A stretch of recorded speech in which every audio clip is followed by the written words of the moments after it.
everyone, welcome back to another collector's discussion. Today we have two updates on InArt's products. This one's going to be the InArt Batman, and my next video will be the InArt Joker update.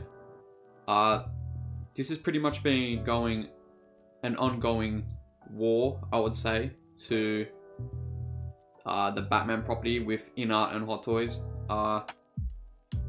This is probably, I think, the second part 2 of what I want to call the Batman Wars. Like I said, it's just been an ongoing battle with these two companies over this property, and InArt have finally shown some promo photos to kind of put people urges at rest, I guess. They haven't shown a lot, it's only been 2 photos, but the 2 photos are pretty promising when you compare it to the Hot Toys, and I'm probably going to do that now in this video. I'm going to compare the two, see which one from prototype versus prototype. Again, we're not going to know final product, but on a prototype basis, we would see which one's the better out of the two. So also I wouldn't want to miss out on the Joker update that I'm going to do as well, which will be the next video after this. Obviously link that down below and all that. That looks really promising as well. I'm probably more excited for that just because I've got a personal connection to that movie more than this, even though I really like this movie. Obviously it's Heath Ledger Joker, and that's obviously going to be a massive standout for a lot of people. So if you guys want to see my opinions on that update or product photos, that will be the next video. But for now, this will be the InArt Batman. So if you guys do enjoy this, make sure you like and sub. I'll pull the pictures up now and we'll get right into it. So here are the photos now, and I just want to say I think InArt have done overall a pretty good job with this. Obviously you can't really see much here, but they are teasing 2 figures here, or double pack. If I remember correctly, InArt did say they're going to sell obviously Robert Pattinson as Batman by himself, and then it's optional for a double pack. This might be my first time for InArt that I might not pre-order, depending if the singular Batman pack is limited or not, because everything I've gotten from InArt I've pre-ordered have had that limited time frame basically. So the Pennywise and obviously the Heath Ledger Joker were a certain time, because they were the more exclusive version. I assume the double pack here will be the exclusive limited time, or who knows, maybe I will pick it up, you know, because I really did like this movie. I still think this is the definitive Batman in my opinion. I think as the character of Batman, this is probably the best version we got. Keating and Bale a close second in my opinion. So maybe I will go all out and buy the double pack, just because again I want to collect the best of the best for Batman properties. So maybe I just contradicted myself. I might get it, but it's funny that they delayed this pretty big, because I think it was May or June that they initially wanted to release this, but Hot Toys kind of sneaked in and showed their updates. So maybe InArt decided to hold back and maybe tweak some stuff as well. Just because it's like, for me personally, I want to collect the most premium thing around, you know, and for a long time it was Hot Toys, even though I kind of have been disappointed with a lot of their releases when it comes to materials. I think now it's unacceptable giving subpar materials, and again, if this company walks in, and mind you, this is their first Batman figure, and they're already going to give us a real leather cape, it's going to put Hot Toys to shame, because how many times have they made a Batman and it's been crappy cape material and inaccurate here and there? A lot of them have been. Bale's Batman, for example, especially Batman Begins, has been hugely inaccurate. Even with the one that they're releasing this year, I think, or next year, their Begins reissue, that was inaccurate hugely. And again, if this company steps in with their first Batman figure and knock it out the park. I think for me, personally, when it comes to collecting this character, I'm probably never going to collect from Hot Toys again. Just because it's pretty much unacceptable at this point if they're just going to keep remolding old inaccurate stuff or just simply not caring about detail like this. But I think the proportion looks pretty good. Like if I zoom out, I think the proportion looks a bit better than the Hot Toys one. The plates and the weathering look more accurate too. The gold clip here is saturated as it should have been. I think the Hot Toys one was too bright. The belt looks a bit more scaled to size. I think the Hot Toys one looked a bit too chunkier. And who knows, the Hot Toys one could be that shit pleather material, and this could be either real fabric here and sculpted, or it could be real leather. You know, we don't know yet. But yeah, everything looks pretty good here. I want to see the legs down because there should be some wiring here, and I don't really see any wiring here. I don't think it starts here yet. But the cape here looks maybe double plied leather, or it could be just one ply. And this looks so much cleaner here compared to the Hot Toys one. I'm pretty sure it does.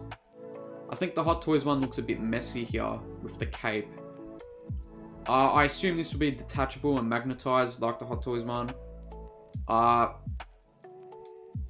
I had a bit of a problem with the Hot Toys one here being not weathered enough, but I did look at one scene from the movie, and it's a pretty good scene where you see the full suit, and it's the scene after the, was it Coulson that got killed? Yeah, I'm pretty sure it was Coulson. After he exploded and died, obviously this Batman's knocked out and he goes to the GCPD and he starts brawling with the cops there, and you get a pretty good look at the abdominal shield pieces here, and this looks pretty good. Maybe a slightly bit more weathering, but I think the padding itself looks a bit more accurate compared to the Hot Toys one, because there's nice spacing between the different pads here. But yeah, what I'm going to do is, I've got the Hot Toys one here, and it's a pretty similar stance that I got from. So you got InArt here, and Hot Toys here. And it's pretty night and day in my opinion. Especially if you're a person that is really, really picky with suit proportions like myself. If I go into the Hot Toys one, it kind of looks off compared to the InArt one. And again, we're talking strictly prototypes, the prototypes. This prototype here and this one here, I think this is the clear winner prototype wise.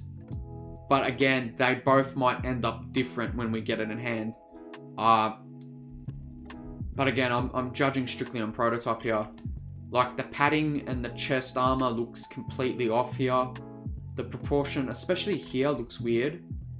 This whole padded suit looks weird compared to the InArt one now. Again, the belt might be that shit leather, fake leather material.